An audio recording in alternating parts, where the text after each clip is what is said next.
لە 12 ساڵی 2008 ڕێک 12 ساڵ لەمەوبەر کەناڵی ئاسمانی پەیام وەک یەکەمین کەناڵی ئاسمانی ئیسلامی کوردی دەستی بە پەخشی یاسایی خۆی کرد.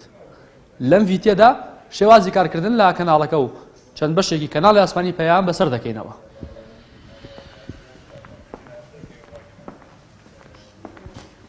ئێرە ژووری کۆنتڕۆڵی کەناڵی ئاسمانی پەیامە.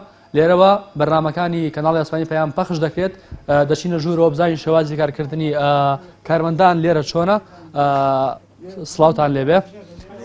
ئەمە بەڕێز ئەم خاڵق سیوێلی دەرهێنەری کەناڵی ئاسمانی پەیام کاکە سڵاو لێبێ.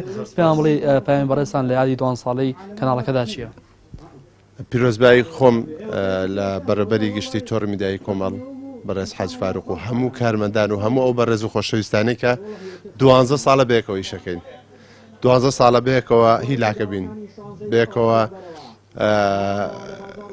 کارەکانمان ئەنجام دەدەین. ئەوەی کە زۆر گرنگە بەلامەوە هەم بۆ خۆم و هەم بۆ هەموو هاوکارانم هیوادارم بەردەوام بین.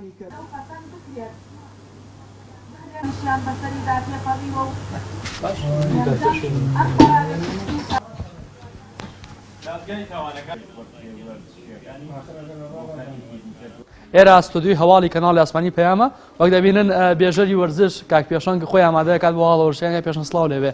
پەیام بەڕێستان چێ بۆ 2 ساڵی کەناڵی ئاسمانی بەناوی خۆی گەورە پیرۆزبایی لە خۆم و لە تاوی سەرجەم کارمەندانی کەناڵی ئاسمانی پەیامەکەمە خوازم توانی بێتمان لە چەند ساڵی ڕابردووە خزمەت بگەێنین و وەکو بەشی وەرزش ئەخوازین لە داهاتوودا جیاوازتر لەوەی کە پێشوو دەرکەوتوین دەربکەوین تاکو و خزمەتی زیاتر بە بینەرەکانمان بکەین. زۆر سپاس بۆ کاک پێشەنگ. دیارە پاشکەمێکی دیکە هەواڵە وەرزشەکان ڕاستەوخۆ لە کەناڵی ئاسمانی پەیامەوە پەخش دەکرێت بۆ بینەران. بەناوی خی گەورە و بیاڵتا سڵاوتان لەبێ خۆشەویستانم لە پەیامەوە ڕاستەوخۆ یەکەمین تیرۆپشکی یۆرۆی 2020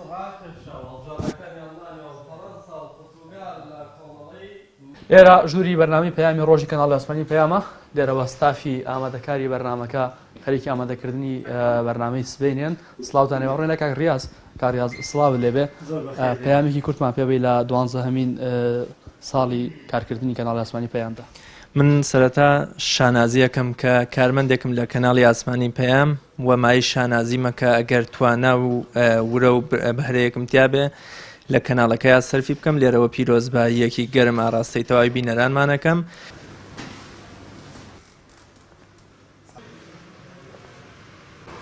ئێرە ئارایشگەی کەناڵی ئاسمانی پەیامە. لێرەوە میوانەکان و بێژەرەکان و پێشەشکارەکان ئامادە ئەکرێن بۆی کە بشنە سەر شاشەکە شوان سڵاو لێبێ.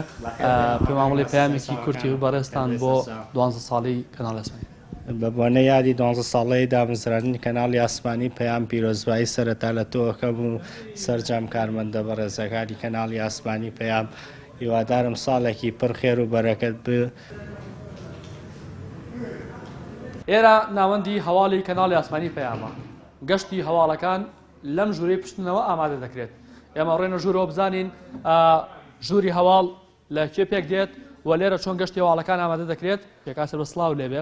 پێم بڵێ بە کورتی پەیامی بەڕێستان لە یادی 12 ساڵی کەناڵی ئاسمانی پەیامە چییە؟ لە ساڵڕۆژی دامەزرانی کەناڵی ئاسمانی پەیامە یەکەم شت پێم خۆشە پیرۆزبایی خۆم لە یەکێ بە یەکەی ڕۆژنامەنووسانی کەناڵی ئاسمانی پەیام بە تایبەتی ڕۆژنامەنووسانی ژووری هەواڵ بەشی هەواڵی وەرزشی و بەشی هەواڵی سیاسیش و سەرجەم کارمەندانی کەناڵی ئاسمانی پەیام هەتا ئەگاتە ستاف و بەڕێوەبەری پەیام. هیوایی ئەوە ئەخوازم ساڵی نوێی کارکردنمان ساڵی بەرهەمی زیاتر و ساڵی تێپەڕینی و ئاسەنگانە بێ کە لە ڕابردوودا هاتوۆتە ڕێگەی کارکردنی ئێمە.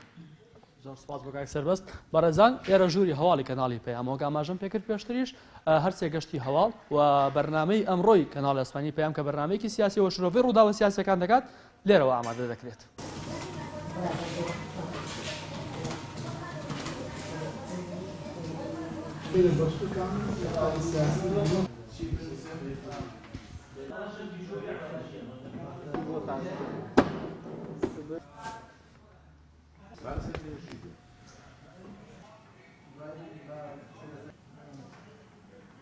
کارمەندەکانی کەناڵی ئاسمانی پەیام بە شەونخۆنی و لە خۆبردووی و ماندوورەناسی توانیوانە پارێزەری دروشمەکانی ڕاستی و ڕاشکاوی کەناڵەکەیان بن.